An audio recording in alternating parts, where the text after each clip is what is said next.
കിഴക്കിന്റെ കാൽവരിയായ എഴുകുമ്പയിൽ കുരിശുമലയിൽ നോമ്പുകാലത്ത് മല കയറുന്നത് പതിനായിരങ്ങളാണ്.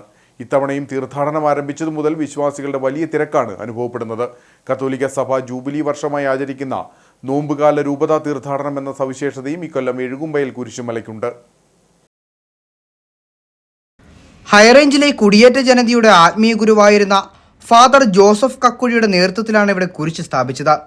2006 കുരിശുമല തീർത്ഥാടന ദേവാലയത്തിന് പണികൾ ആരംഭിച്ച 2007 ഫെബ്രുവരി 10 പൂർത്തിയാക്കി. നാനാ തുറകളിൽ നിന്നും നിരവധി വിശ്വാസികൾ ഇവിടേക്ക് ഒഴുകിയെത്തി. ഏഷ്യയിലെ തന്നെ ഏറ്റവും വലിയ ക്രൂശിത രൂപം, കുരിശിന്റെ വഴിയുടെ 14 സ്ഥലങ്ങൾ, തോമാസ് ലീഹായുടെ രൂപം, ഗെത്സമനിൽ പ്രാർത്ഥിക്കുന്ന കർത്താവിന്റെ രൂപം, സംശയാലുവായ തോമാസ് ലീഹയുടെ രൂപം, തിരുക്കല്ലറ, കേരളത്തിൽ ആദ്യമായി നിർമ്മിച്ച മിസേറിയ രൂപം എന്നിവ സന്ദർശിച്ചാണ് തീർത്ഥാടകർ മടങ്ങുന്നത്. മലമുകളിലെ വറ്റാത്ത കിണറും അത്ഭുതമായി വിശ്വാസികൾ കണക്കാക്കുന്നു. 2022 എഴുകുമ്പയിൽ കുരിശുമലയെ ഇടുക്കി രൂപതയുടെ ഔദ്യോഗിക തീർത്ഥാടന കേന്ദ്രമായി പ്രഖ്യാപിച്ചു. 1959 ഇത് സ്ഥാപിതമായത്. അതിനുശേഷം എല്ലാ വർഷവും ദുഃഖവെള്ളിയാഴ്ച മാത്രമേ കയറിക്കൊണ്ടിരുന്നുള്ളൂ. എന്നാൽ 2006 മുതൽ ഇവിടെ കുരിശിന്റെ വഴി എല്ലാ വെള്ളിയാഴ്ചകളിലും കുരിശിന്റെ വഴി നടത്തുകയും മലമുകളിലേക്ക് കുരിശിന്റെ വഴി ചൊല്ലി ആളുകൾ കടന്നു വരികയും പ്രാർത്ഥിക്കുകയും വിശുദ്ധ ബലി അർപ്പിക്കുകയും ചെയ്യുന്നുണ്ട്. അതിനു മുമ്പും വിശുദ്ധ ബലി അർപ്പിക്കുന്നുണ്ടായിരുന്നു. പക്ഷേ അത് ദുഃഖവെള്ളിയാഴ്ചയും അല്ലെങ്കിൽ അതുപോലെ പ്രധാനപ്പെട്ട ദിവസങ്ങളിൽ മാത്രമേ ഉണ്ടായിരുന്നു. ആദ്യ വെള്ളിയാഴ്ചകളിലൊക്കെ മാത്രമേ ഉണ്ടായിരുന്നുള്ളൂ. വിവിധ പ്രദേശങ്ങളിൽ നിന്നും ഇടവക വൈദികരുടെ നേതൃത്വത്തിൽ കുരിശുമലയിലേക്ക് വിശ്വാസികൾ ഒഴുകുന്ന കാഴ്ചയാണ് വലിയ നോമ്പ് കാലത്തിൽ കാണാനാവുന്നത്. അടിവാരത്തുള്ള ടൗൺ കപ്പേളയിൽ നിന്നുമാണ് കുരിശിന്റെ വഴി ആരംഭിക്കുന്നത്. ക്രിസ്തുയേശുവിന് പീഡാനുഭവ യാത്രയെ അനുസ്മരിച്ചുകൊണ്ട് നിരവധി ആളുകൾ മരക്കുരിശേന്തി മല കയറുന്നു.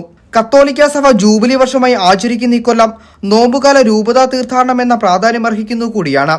അതോടൊപ്പം എഴുകുമ്പയിൽ കുരിശുമല തീർത്ഥാടനത്തിൽ ഒരു ജനക്കൂട്ടായ്മയുടെ വലിയൊരു അനുഭവമാണ് കാണാനാകുന്നത്. ദേവാലയത്തിന്റെയും അനുബന്ധ ഗ്രോട്ടോകളുടെയുമെല്ലാം നിർമ്മാണം അതിനുദാഹരണമാണ്. ഒപ്പം മലമുകളിലെത്തുന്ന എല്ലാവർക്കുമുള്ള നേർച്ചക്കഞ്ഞിയും നാനാജാതി മതസ്ഥരുടെ ഐക്യത്തിന്റെ പ്രതീകമാണ്. 40ാം വെള്ളിയിൽ ഇടുക്കി രൂപത കുരിശുമല തീർത്ഥാടനം രൂപതാ മെത്രാൻ മാർ ജോൺ നെല്ലിക്കുന്നേലിന്റെ നേതൃത്വത്തിൽ നടക്കും.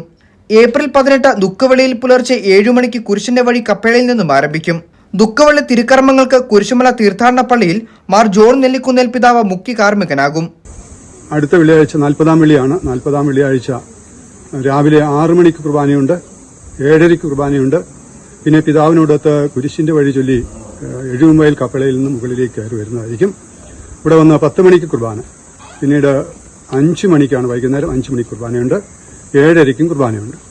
അതോടൊപ്പം തന്നെ മുഴുവൻ സമയത്തും നേർച്ചക്കഞ്ഞി വിതരണം ചെയ്യുന്നതായിരിക്കും.